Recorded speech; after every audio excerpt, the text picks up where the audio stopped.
Hello, this is Steve from chaoticthinking.com, here today to go over the how-to and construction of the paracord jig that I've used in my previous videos. Received numerous questions and comments about it, so I'll cover those here today. As well, I'll cover the tools that I use in the making of my paracord projects. All the materials for this jig can be bought at Lowe's.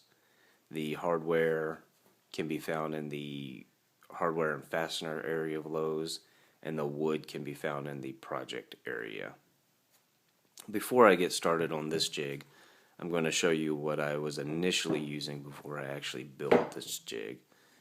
I was using just a simple 1x1 or 1x2. On it I attached segments of 1x1 as a standoff from the initial board. Onto those I attached these cable clamps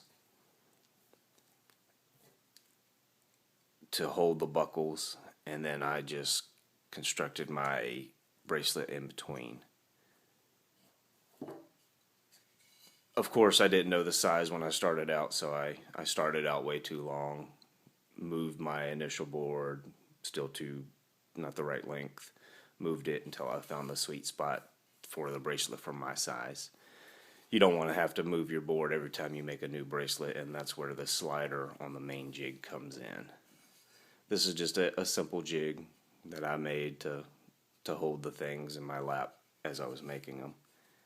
And then after a while, and I knew what I wanted, I graduated and made this.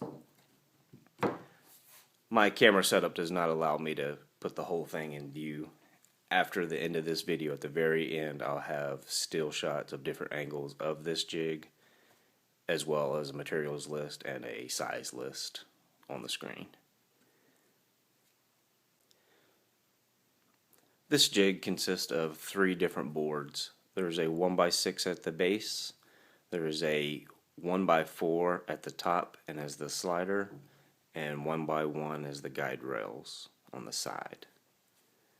The sizes for these, the base 1x6 is 17 3/4 inch long. The top 1x4 is just cut to the width of the 1x6. The rails on the side are 10 1/4 inch long, and the slide block is 3 3/4 inches. Once you've gathered your materials and you've cut them to length, the first step is to attach your top block. This was simply attached with 4 screws to the very top. The next part is to find the spacing for your slider and your side rails. For that, I found the center point of my slider block and the center point of your baseboard. Line those up and set your rails on to get the spacing. Mine doesn't go to the complete edges, so that's why you can't just place it on the edge. Once that's found,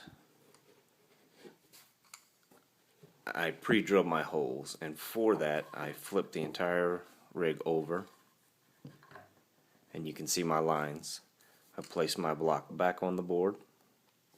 I placed my rails on where they would go, and then I drew lines. I then pre-drilled my holes, that way it wouldn't split my wood.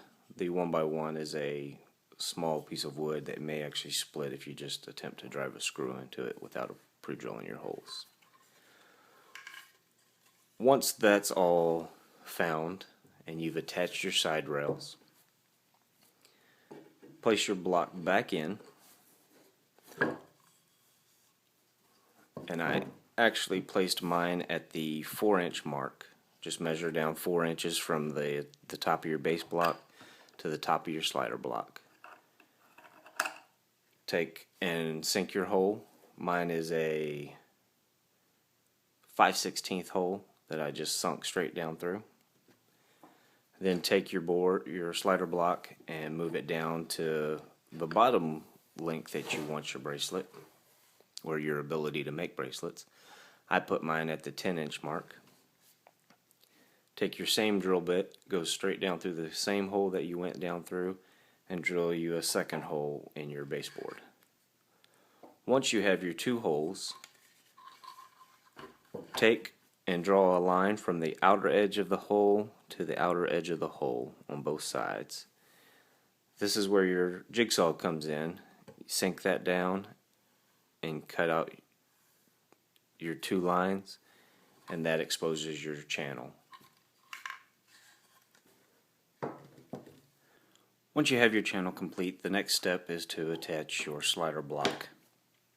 That is done with a 3-inch carriage bolt, washer, and a wing nut to fit on the carriage bolt.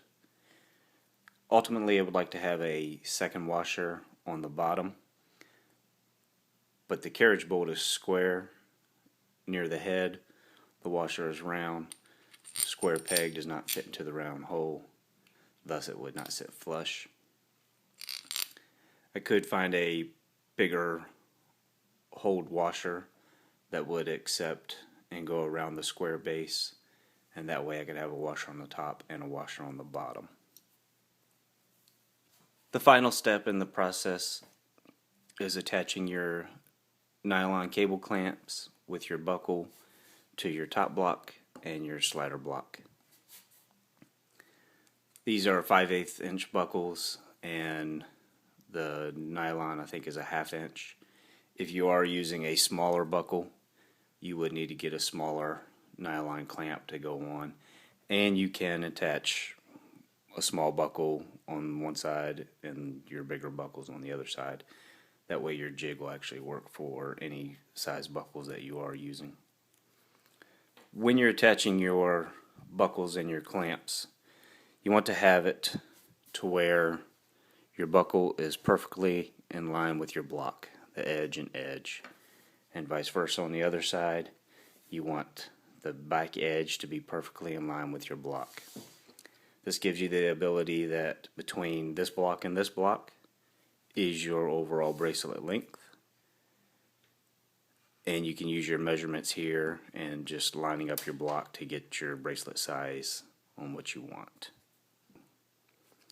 If you sunk your holes with your board at the 4-inch mark and at the 10-inch mark, you have the ability to make a 4-inch bracelet to a 10-inch bracelet. That should suffice for any size wrist that you would be making, and possibly a small dog collar. If you were going to make a collar for a larger dog, you might need to make a longer jig for those purposes. That is the basic construction of my jig that I use.